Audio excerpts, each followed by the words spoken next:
생생경제가 그렇게 좋다며?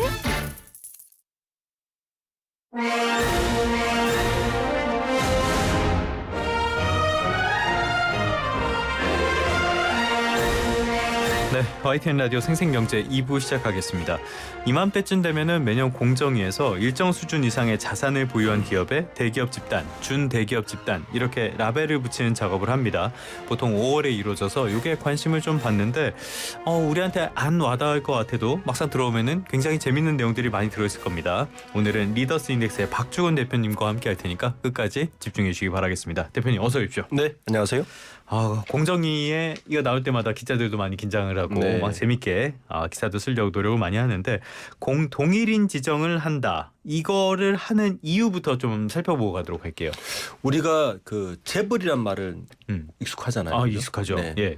원래 재벌이란 말이 일본의 자이바저에서 나왔습니다. 근데 일본의 자이바저 재벌과 우리나라의 재벌은 큰 차이가 하나가 있는데 이게 뭐냐하면 우리나라의 재벌은 옥스퍼드 사전에 재벌이라고 등록돼 있죠. 네네네. 그 일본의 자이바저는 그냥 기업 집단이면 예. 우리나라는 기업 집단에 플러스 가족이라는 게 들어가 있습니다. 그러니까 가족 중심의 예, 집단을 예. 구성하는 게 우리나라 재벌 특징인데 우리가 정치권에서 요즘 87년 예. 헌법 개정 이후의 어떤 세대를 이야기하지 않습니까?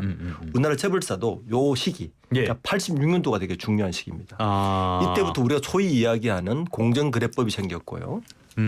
그리고 공정거래위원회가 생겼고 공정거래법에 의해서 재벌 집단, 대기업 예. 집단을 규정하게 되었고 제가 아까 초대에 말씀드렸지만 우리나라의 재벌의 특징은 대기업 집단 플러스 가족이잖아요. 네네네네. 그럼 이 대기업 집단을 실질적으로 이게 중요합니다. 실질적으로 그러니까 실질적으로 지배하는 사람이 예. 누군가 그 사람을 정할 필요가 있었던 거예요. 그 사람이 독일인이다. 그 사람 독일입니다. 예. 예. 그러니까 그러면은 바지 사장 같은 사람들은 안 되고 그렇죠. 실제로 지배하는 그러니까 우리가 더 익숙한 표현을 하자면 총수 정도 되겠네요. 네, 이게 왜 중요하냐면 예. 아까 가족이라 얘기했잖아요. 예.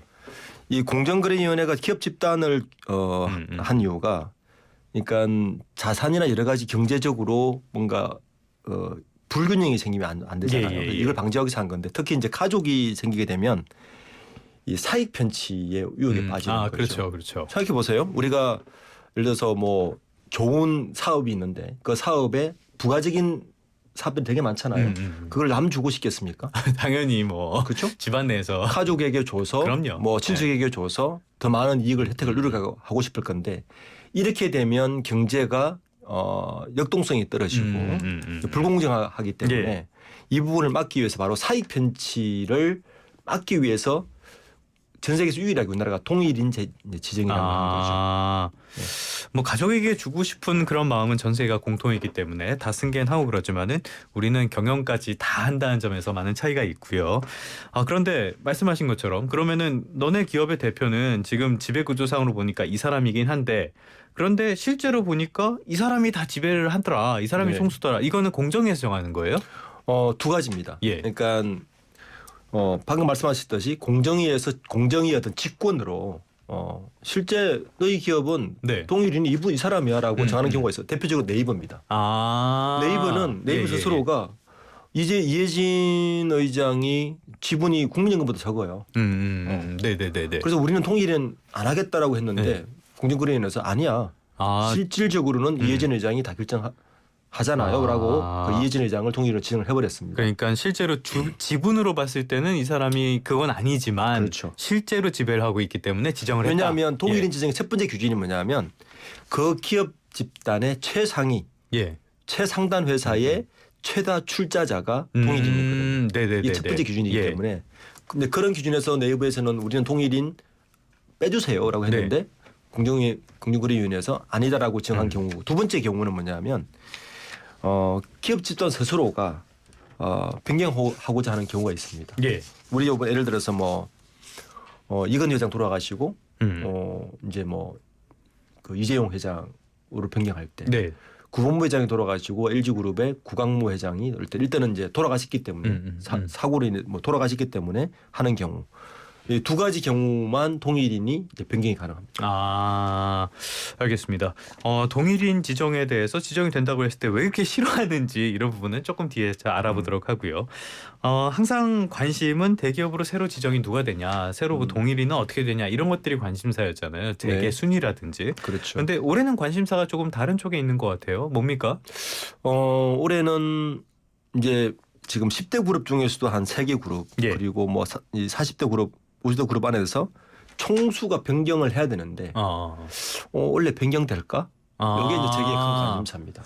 총수가 변경되는 거. 네. 자, 그렇다면 말씀하신 기업 가운데 먼저 한화 이게 그렇죠. 있는 거죠? 10대 그룹 예. 중에 일단 하나가 이제 7위거든요. 예. 그러니까 하나 그룹, 8위가 HD 현대 그룹인데 그 8위, 그다음 예. 9위가 GS인데 7, 8, 9위 이 세 개 그룹이 예. 이제 동일인을 변경될까 이런 이슈 있는 거죠. 우선 하나를 보면 예.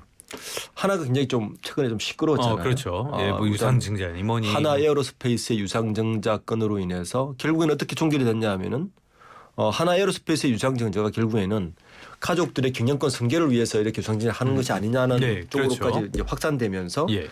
마지막 조치가 뭐였냐면 하나그룹의 최상단 회사, 그러니까 지주회 최상단 회사는 지주회사인 주하나입니다. 예.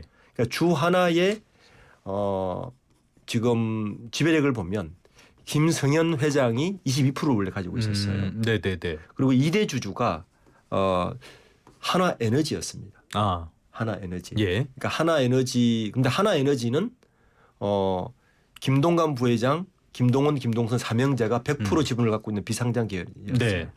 이번 사건으로 인해서 이 김성현 회장이 본인의 지분 22% 중에 절반인 11%를 삼형제에게 정해를 해버렸어요. 네네네. 자, 이렇게 되면 아까 첫 번째 조건 최다 출자자의 최고 회사의 최다 출자자가 김성현 회장이어서 이제 바뀌게 되는 거예요. 왜 바뀌었냐? 네네네. 지금 원래 그 김동관 부회장이 하나 정예를 받으면서 9.77%를 주 하나의 지분을 갖게 됐어요. 예. 여기에다가 하나에너지 지분의 50%가 김동관 부회장. 예. 그러면 그 하나에너지가 주 하나 그 지분 22%를 갖고 있으니까 11%를 또 갖게 되는 거잖아요. 네네네. 절반이니까. 그러면 총합치면 20.85%가 됐습니다. 그러면 아버지인 김성일 회장보다 2배가 많아진 지분이 된 거예요. 예. 그러면 첫 번째 조건에 이제 합당이 된 거죠. 그렇네요. 네. 실질적인 지배회사의 최다 출자자가 됐기 때문에 자 그래서 바꿔야 되는 거 아니냐라는 말이 있고 실제 하나에서도 당시 정의를 하면서 뭐라고 하냐면 실질적인 경영권 승계 완료가 되었다라고 발표했거든요. 네네. 그러면 바꿔야 되는데 네. 제 개인적인 생각에는 안 바꿀 것 같습니다. 왜요? 일단 김성인 회장이 건재하시고 이게 이제 총수가 바뀌는 거는 총수 입장에서는 일단 자존심 같은 겁니다. 아, 그렇죠. 네. 그리고 아직까지는 개인 지분으로 보면 주 하나의 개인 지분으로서는 여전히 김성인 회장이 가장 많은 지분을 가지고 있고 물론 이제 실질적으로 하나그룹의 여러 그 계열사들의 인사를 김동관 부회장이 시행했어요. 그렇죠. 또 하나 이제 안 할 이유가 뭐냐면은 아직 계열 분리가 안 됐습니다. 아직은 조금 더 할 일이 남았구나. 네, 김동원, 김동선 이 삼형제의 계열 분리가 완전히 되고 나서 그래야 나머지 동생들이 그러면 이제 통일을 바꾸세요라고 하지 않겠느냐라는 게 제 생각입니다. 그래서 요건은 이미 성립을 했는데 이번에 바꿀 것 같지는 않다. 결국엔 하겠지만은 조금 더 시간이 필요할 것 같다. 네. 알겠습니다. 자, 다음에 재계 7위 살펴봤고 재계 8위가 어디였죠? HD 현대였나요? 네, 현대중공업입니다. HD 현대 이쪽도 지금 이슈가 있는 것 같아요. 이건 뭡니까? HD 현대의 경우에는 여기는 이제 첫 번째 조건에 부합하지 않아요. HD 현대는 지금 지배 구조가 어떻냐면은 HD 현대라는 지주회사가 있습니다. 네. 이 지주회사가 한국조선해양을 지배하고 그 다음에 여러 현대 오일뱅크라든지 현대 리필 같은 걸 자회사라 지배를 해서 실질적으로 가장 최상단에 있는 회사가 HD 현대라는 지주회사입니다. 한국조선해양은 뭐 중간 지주사 정도 되는 건가요? 그렇죠. 그 밑에 이제 현대중공업 다 있으니까. 네. 이 HD 현대 지주사의 최대 주주가 아직 정몽준 지사입니다. 26.6%를 가지고 있고요. 아들인 정기선 수석 부회장은 5.16% 10%밖에 안 가지고 있어요. 근데 정몽준 이사장 경영에 손대신 지 바로 그 오래되지 부분입니다. 않았어요? 그러니까 예. 제가 아까 초기에 말씀드렸지만 실질적으로 누가 지배하느냐가 예. 중요한 관건이거든요. 아. 여기는 첫 번째 조건. 그러니까 예. 최정점에 있는 기업의 음. 최대 출자자는 아니지만 네. 실질적 경영은 정기선 부회장이 하고 있으니 두 번째 조건이 되니까 예. 그러면 이거는 이제 그 공정위에서 직권으로 바꿀 수가 있고 네네. HD 현대그룹에서도 요청만 바꿀 수가 있는데 여기도 웬만하면 저는 바뀔 것 같지 않다. 아 여기도 조금 더 시간이 끌 것이다. 네, 이것도 저는 예. 뭐 물론 이제 정몽준 이사장이 굉장히 오랜 동안 정치를 시작하면 사실은 뭐 경영에 그렇죠. 예. 손을 떼버렸어요. 네. 그래서 실질적으로 이제 정기선 부회장이 하고 있는데 그리고 정기선 부회장과 김동관 부회장은 한 살 차이입니다. 82년생, 83년생입니다. 네네네. 그러니까 또 두 그룹은 재밌잖아요. 지금 조선으로 굉장히 경쟁하고 있지 않습니까? 그렇네. 네네네. 나이 차이도 한 살 차이고. 그래서 이번에 누가 먼저 통일인이 되느냐도 좀 재미있는 관전 포인트인 것 같습니다. 먼저 되는 게 좋은지 안 좋은지는 조금 이따 살펴보도록 하고요. 자 9위로 가보겠습니다. 9위는 GS. 네. GS는 또 어떤 사정이 있는 겁니까? GS는 회장 바뀐 지가 예. 6년이 됐어요. 그렇죠. 예. 아직까지 이제 GS 그룹 허창수 회장인 줄 알고 있는데 전 그렇게 생각. 동생 허태수 회장이 회장을 한 지가 6년이 예. 됐습니다. 그렇구나. 네. 그런데 그 회장 바뀐 지가 6년 차를 맞이했는데도 여전히 안 바뀌었거든요. 우리가 소위 말하는 범 LG가 예. 그러니까 범 LG가 어디냐 하면은 LG 그룹, GS 그룹, LS 그룹, LIG 뭐 이렇게 그렇죠, 되는데 그렇죠. LS의 경우에는 구자열 주 LS 의장에서 구자원 회장으로 김영권 넘어간 2022년 넘어갔을 때 예. 바로 바꿨거든요. 예. 그러니까 LS 그룹과 GS 그룹의 공통점이 뭐냐면 형제간 경영을 합니다. 그러니까 회장 자리를 형제들이 돌아가면서 하는 데 있어서 LS 그룹은 바로 바꿨는데 GS 그룹은 지금 6년째 회장은 바뀌었는데 통일은 안 바뀌어요. 그러니까 이유를 보면 이 허창수 회장의 경우에는 사실 GS 건설을 가지고 있다고 봐야 돼요. 여기도 네네네. GS 그룹도 GS 그다음에 GS 건설, GS 리테일, GS 칼텍스, 그렇죠. 예. 그다음에 뭐 여러 개로 이렇게 좀 계열 분리 수준에 들어가 있는 것이 아닌가. 그래서 쉽게 지금 못 바꾸고 있는 것이 아닌가라고 예측이 되고 있습니다. 범 LG가가 잘하는 그 계열 분리. 네. 이쪽도 확실히 가능성이 있긴 하겠네요. 완전히 다른 사업들이 묶여져 있으니까. 아무튼간에 자 그러면은 앞서서 제가 여쭤봤던 건데 동일인 지정을 이렇게 꺼리고 잘 안 하려고 그러고 우린 빼줘 이렇게 얘기하는 이유가 있을 거 아니에요. 제가 이유는 이제 초기에 뭡니까? 말씀드렸지만 예. 이 동일인 지정의 가장 큰 목적은 사익 편취를 방지하고자 합니다. 그 사익 편취가 뭐냐? 우리가 잘 알듯이 현대차가 자동차를 팔면 자동차 수출을 많이 하잖아요. 수출을 하려면 뭐가 필요합니까? 운송이 필요하고 네네네. 그 배가 필요하고 그 운송을 현대글로비스가 독점을 하잖아요. 근데 현대글로비스를 만들 때 정몽구 정의선 이 부자가 지분 50% 이상을 가지고 가면서 네네네.